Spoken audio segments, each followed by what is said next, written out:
If you're only doing leg extensions and squats for your quads, you're missing out up to 70% of quad gains that you could be achieving. Let's talk about it. Hey there, Francis here from Thirst Gym, and today I'm going to help you improve your quad training through 3 main ways. First, focusing on the problems with traditional quote-unquote quad training that you happen to see on the internet, or you might even already be doing yourself. Number 2, we're going to talk about the programming and periodization side of how you can progress your training just naturally if you are doing something already that's pretty well, how you can level that up. And then number 3, optimizing your position in certain exercises and variations to maximize more quad growth and stimulus, giving you those nice big meaty quads on the front of your legs. If this sounds like something to you, let's get to it. All right, first let's talk about why squats by themselves are not just enough to grow your quads. And the main reason is because there's 2 primary ways you can squat. You can have a knee dominant pattern or a hip dominant pattern, depending upon where you put your feet and what you kind of do from a movement perspective. Neither is necessarily wrong or right, but if you're trying to optimize your quad hypertrophy, we want something that's a little more knee dominant versus hip dominant. So I'm gonna use this bench as my box for example. A normal hip dominant squat's usually gonna have a wider stance, and then whether the bar's on your back or you're using a dumbbell, it does not matter. You're usually braking at your hips first and pushing back towards a box, again, making you use your glutes and your hamstrings more. So if we want to make this more quad dominant, the first thing that we can do is actually just bring our stance in narrower, making our knees have to track forward over our foot more, which is then going to make the exercise naturally more quad dominant. The next thing that we can do as well is either add an anterior load or elevate the balls of our feet. So I'm just going to elevate them on the edge of this bench here for an example, and then that's going to actually allow my knees to track forward more. As you can tell, my knees are coming really far forward in front of me for the exercise. That's going to place a bigger demand on my quads. So my first recommendation is ditch a hip dominant squat and go towards a more knee dominant with a narrower stance on your squats to elicit more hypertrophy and strength and size out of your quads. All right, the second mistake too is solely relying on the leg extension machine to develop your quads. So while the leg extension machine is great because we do get to isolate it, so you do know, hey, I am in fact working my quads, certainly great.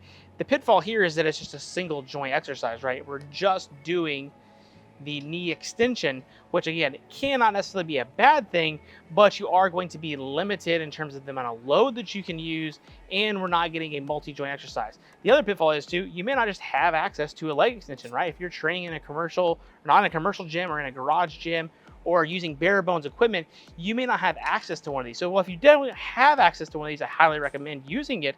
But if you don't, there's other variations that we can use that we're gonna talk about here today as well. My first recommendation, if you want to grow your quads in particular, regardless of equipment needs that you have, is be doing a heels elevated goblet squat and using 1.5 reps. So I've got a slant board here. If you don't have a slant board, you can just use a 5 or 10 pound plate to elevate your heels. You get a very similar output. The slant board is just more aggressive, so I can get more quads. Then we're going to take our dumbbell in our goblet position. That anterior load is going to keep us more upright. It's going to allow for more forward knee travel. That forward knee travel is going to give us more hypertrophy of our quads. And so from here, the 1.5 reps, what we're going to do is we're going to do our normal goblet squat, and we're going to come down halfway up, back down, and all the way up. And we're going to constantly keep moving up and down as such from a piston perspective to keep a nice amount of time and attention on our quads. This works great because one, it's a minimal equipment, right? You don't need a whole lot. Chances are you have access to a dumbbell, right? You just have to elevate your heels on some kind of plates or wedges. Again, usually something you can definitely find a way to elevate your heels. Even 2x4s will work back in the old days. And then number 3, we're going to use time under tension and intensity techniques to make sure that our quads are really feeling this and keeping that tension the entire time. So I recommend doing this exercise anywhere from 2 to 4 sets of 6 to 12 repetitions, depending on how gnarly you really want to get. If you really want to level this up even more, you start adjusting the tempos where you'll have a 3-second eccentric, you'll bounce up, back down, and then come all the way back up, but immediately go into that second rep. You don't want to stay at the top. The goal again is to keep as much time under tension, on your quads as you possibly can. This will work great in your training program towards the end of the day. So after you've done all your main lower body work, this would almost be a quote unquote finisher because your legs will probably already be feeling it, and it's really going to test you mentally as much as physically. All right, the second adjustment to your training that I'm gonna recommend is that when you're doing your main squat movements, you pick one of two variations here. The first is going to be a front squat with your heels or feet elevated.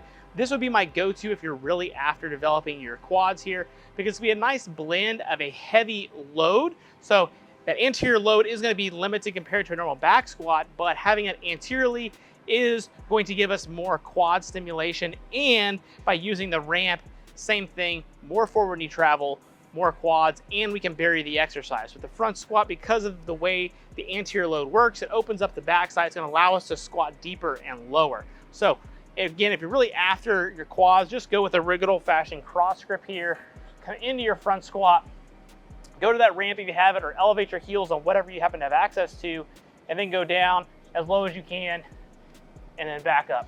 Trying to lift as much weight as you possibly can with the exercise. If front squat's not your jam, you don't want to do that, then what you're going to do is go with a high bar position. So that means we're going to put the bar as high as we can up on our traps. Again, it's not going to be on your neck, it's going to be high up on your traps. You're still going to use that same ramp or heel elevation place, whatever you're elevating your heels on, but everything else is the same. We're just going to make sure that bar is on top of our traps. So again, not a low bar position, a high bar position. Everything else stays the same, and we're gonna bury that squat, allowing our knees to come forward, but making sure my heels still stay down as I'm doing the exercise in the return. So that high bar position is going to still keep us more upright, allowing us to squat deeper, allow for that more forward knee travel, and you arguably are gonna get more loading potential than you are from a front squat. However, that front squat position does usually work well in terms of having a more of a anterior load with the quad focus, but either one works great. When you're programming this would be your main movement for the day, especially if you're after more quad development. So you want to hit this for hard and heavy sets of 3 to 5 reps for anywhere from 3 to 5 sets. You want to get enough volume with heavy work, but you don't want to necessarily burn yourself out with doing just the volume of this. So really get that good strong strength and size from a good compound exercise, and then you can use some of the other exercises we're going to talk about here in just a moment. All right, another exercise I love here is a front foot elevated split squat, but with a forward knee position, or trying to go knees over toes. So you're gonna have your front foot on a block of some sort. You're gonna be in a split squat position here. I like to hold the dumbbell on the opposite side. You can hold a goblet position, 2 dumbbells, doesn't really matter. And then from this position, rather than just going straight up and down, I'm actually gonna intentionally drive my knee forward and then push my leg back. So I'm intentionally trying to shoot that knee forward as far as I can. The key thing here though is to make sure that my front foot is still staying flat as I'm doing the exercise. So I want to make sure my toe is not coming up off the block. Still keep that down, intentionally pushing that knee over my foot in that front foot position. So the elevation of the front foot is giving me more range of motion, because when my knee goes down, I'm able to get into a nice deeper position. That forward knee travel is going to make it very quad specific and heavy. And then I'm just going to knock out repetitions there and then switch sides. This works great for a couple of reasons. One, I just love single leg training in general for overall leg development, for strength and size. But in particular, this makes it very, very quad dominant. If you happen to be very limited on equipment, this is a great way to get that leg extension type feel without actually having to do a leg extension, especially from a unilateral perspective. Number two is if your knees are cranky, easing into this over time is going to feel great on your knees long term. Many people have knee issues because they're not training in good ranges of motion and getting good quality knee bend with what they're doing, or they're constantly squatting high, or they're just squatting to 90 degrees and again not getting a good quality knee bend. So this is somewhat restorative in nature as well, and you'll find that as you do this, it will get pretty challenging and you won't be able to load this up as much as you can like a regular split squat, and that's entirely okay, but it is going to make it more quad specific for you. My recommendation is do 2 to 3 sets, from 8 to 15 repetitions on each side, really kind of depending upon where it's at in your training program. But again, I can't emphasize this enough. Your foot needs to stay flat and your knee needs to track over your big toe, and you're going to push yourself up and back from that position, and you will feel a lot of quads. All right, the next exercise I love for your quads here is a good hack if you don't have access to a hack squat or a leg press machine. And so what you're going to need is a foam roller and a kettlebell, dumbbell, some kind of heavy load that you can use.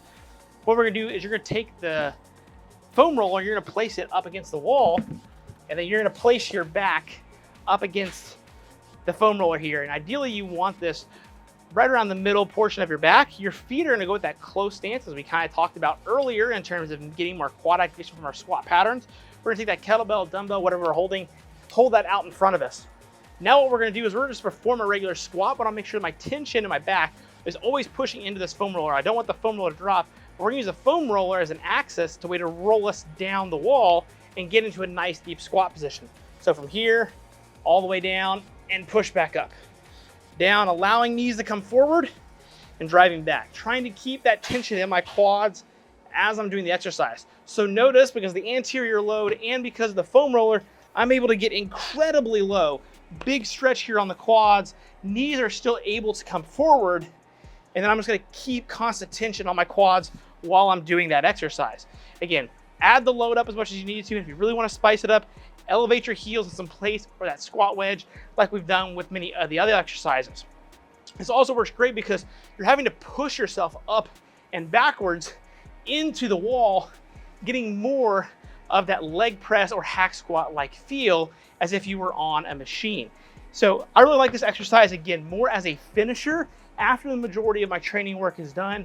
I really like this for very high repetitions, anywhere from 15 to 20 repetitions for 2 to 3 sets to really fire off your quads. It also, again, because people like using machines, and if you're looking for a hack to be able to do that, I've not found a better way to duplicate a hack squat than this variation right here. The only limitation is always going to be load, but if you can get somebody to hand you the weights, or you can hold a heavy enough weight, you're going to be able to get the quad growth that you want out of this exercise as an assistance exercise after your main work. All right, the final quad exercise that is going to require minimal equipment and going to blow up your quads and strengthen size is a good old-fashioned sissy squat.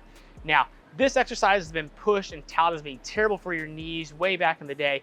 However, we do know that it is going to develop some pretty massive quads because, again, the stretch, the range of motion, and the loading that we can get from the exercise. And it is novel, so you also are going to get the nice response from that as well if you've never done it.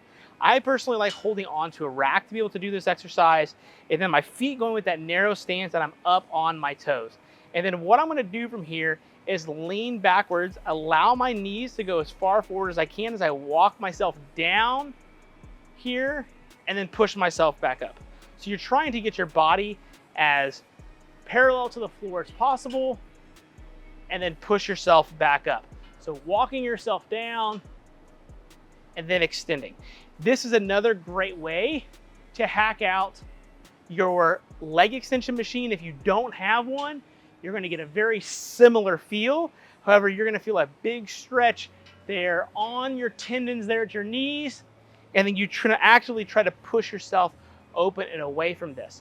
Now, if this does bother your knees, I completely understand. My suggestion would be then to find a position that you can do an isometric hold with to improve your tendon resiliency, in which case I would recommend just coming here and holding the exercise and doing that for anywhere from 30 to 45 seconds. Again, will be very challenging, but if you strengthen those patellar tendons, you'll be able to eventually get in those ranges of motion over time. Exercise like this, because it is primarily body weight, obviously you can continue to help yourself less and less as much as you can. I really like just doing 1 to 2 sets for as many reps as possible at the end of a training session to really fry off the quads and kind of call it a day, just like you would if you were to put a leg extension in a normal training program. You're usually not going to start your training program with that. You're usually going to end with it, just like with this particular exercise. So don't fear it just because of the range of motion. Clearly, if you have pain, then don't do the exercise. But I do think that this good old-fashioned exercise is super slept on, especially if we're talking about minimal equipment to growing your wheels. All right, before I let you go here today, the first thing I want to talk to you about is programming principles to improve the strength and size of your quads. The first thing I like to do here is increase the tempo, in particular the eccentric aspect of the exercise. So that would be the lowering phase. If you're dropping into your squat or your split squats, those hack squats that we talked about, you want to use a 3 to 5 second eccentric to get more muscle damage and then therefore more hypertrophy for your quads. Intensity technique number 2 that I like are rest pauses. This works in particular really good for machines and leg presses, but we could use it for the sissy squats or that hack squat with a foam roller as I showed. And what that means is you're gonna do your set to pretty much failure, maybe 1 to 2 reps shy, and then you're gonna rest anywhere from 15 to 20 seconds and then go again and then go again. And you're just gonna repeat that 2 or 3 times. Usually this is done towards the end of a set, or you're gonna do it just 1 rest pause per set. So if it was 3 sets, I'd do my, say, 15 reps. I'll rest 20 seconds and I'll get as many as I can. I may get 5 or 6. Take 2 minutes to rest and then repeat the process. Or you can just do a rest pause. So you rest 20 seconds, go again, rest 20 seconds, and then go again. The other third thing I like here are drop sets, and in particular, mechanical drop sets. So what this would look like using the exercises that I've shown here is that we would find a way to make the exercise easier after we've already done the exercise from a mechanics standpoint. So if we took our foam roller hack squat, for example, we would do the foam roller hack squat exercise. I would then take the foam roller away and then just do regular goblet squats from that position on to extend the set. And so the thing I like about this is that it requires no extra work in terms of like changing weights or moving pins or pairing separate exercises with supersets. You can literally just extend the set and the time under tension to continue to drive gains. So those are my 3 ways to make some really simple hacks and level up your programming to really blow your quads up with more strength and size.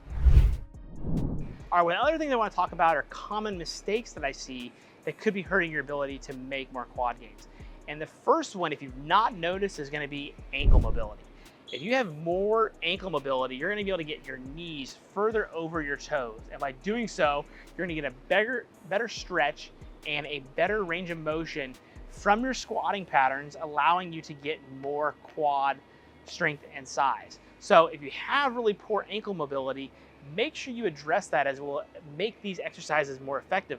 Now, I will tell you that some of the exercises that I've picked on here, using ramps and using the front foot elevated piece and intentionally driving knees over toes, should naturally improve your calf range of motion as well, but addressing it will also make sure that you continue to see more gains in these exercises.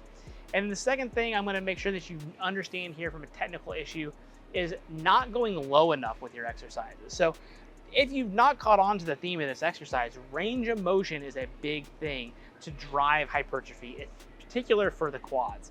And the squat commonly is just taught to go 90 degrees. And so if you're after the quad gains, you need to vary your exercises as much as you possibly can to get more quads.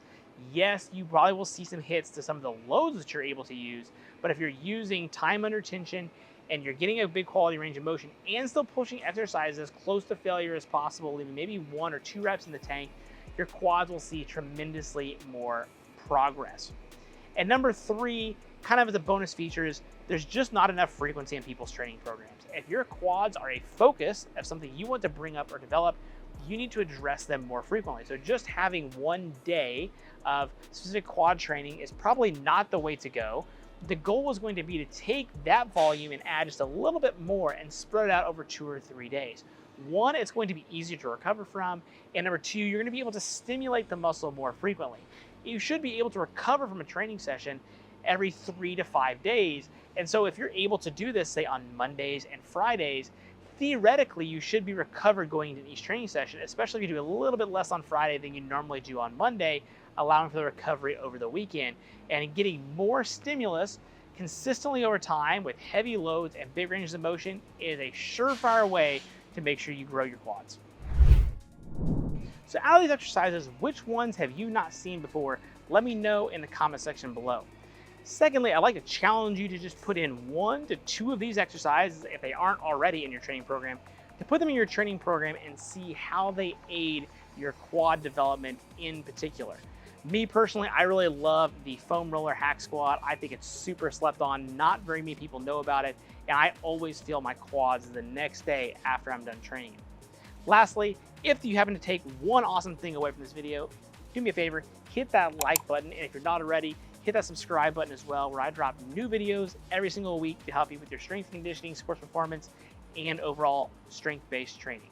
Thanks for tuning in, and I'll see you at the next video.